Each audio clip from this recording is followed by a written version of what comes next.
Now I'm going to show you how to use the analog graph display for limit testing. In the previous video we talked about how to set up the limit testing using an upper limit of 10.2 megahertz and a lower limit of 9.8 megahertz. In the limit modes menu we can see that our limit test is on, and we also have another choice of on-fail, whether to go on or whether to stop.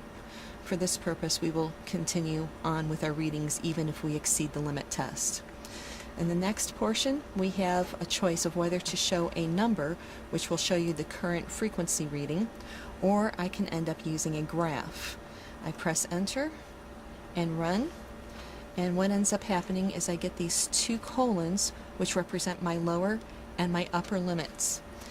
Right now I can see that my frequency of 10 megahertz is right in the middle of those limits. If I end up changing my frequency to a higher number, I can see that I am approaching my higher limit. And if I increase my frequency even more, I can see that I have exceeded my limit and my limit test light comes on. I can go back down to my 10 megahertz signal, and I am again in between my limits. And now I can end up decreasing my signal so that I'm close to the limit and that I have exceeded my limit. That is how you end up using the analog graph display to adjust your input signal using limit mode.